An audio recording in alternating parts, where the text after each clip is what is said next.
Hi అండి, అందరికీ నమస్తే. ఈరోజైతే మనము ఖగోళ శాస్త్రంలో ఒక ఘటన అండి, సూర్యగ్రహణం. ఈ గ్రహణం పేరు వచ్చి రాహు గ్రస్త కంకణాకార్య సూర్యగ్రహణం. ఫిబ్రవరి 17, 2026లో ఉందన్నమాట.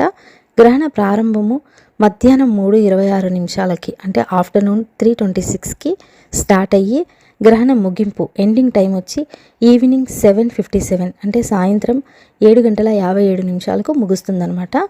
ఈ సమయంలో చంద్రుడు సూర్యుడిని కప్పేస్తాడు, కానీ పూర్తిగా కాదు, చుట్టూ వెలుగు ఉంగరంలా కనిపిస్తుంది. అందుకే దీనిని కంకణాకార గ్రహణం అంటారు.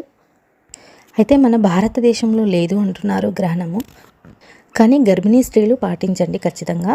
ఇదైతే మనం నేరుగా సూర్యుడిని చూడకూడదు, సేఫ్టీ గ్లాసులు ఫిల్టర్స్ యూజ్ చేసి చూడాలి. భయపడాల్సిన విషయం లేదు.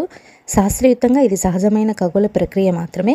ఫుల్ వీడియో అయితే కనపడుతున్న లింక్ని ఓపెన్ చేయండి. హాయ్ అండి, అందరికీ నమస్తే. ఈరోజైతే మనము ఖగోళ శాస్త్రంలో ఒక ఘటన అండి, సూర్యగ్రహణం.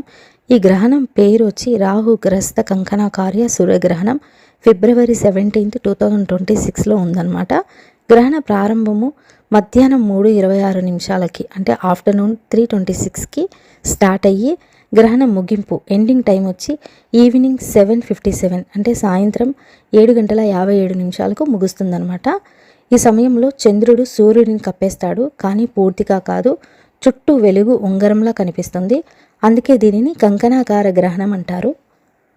అయితే మన భారతదేశంలో లేదు అంటున్నారు గ్రహణము, కానీ గర్భిణీ స్త్రీలు పాటించండి ఖచ్చితంగా.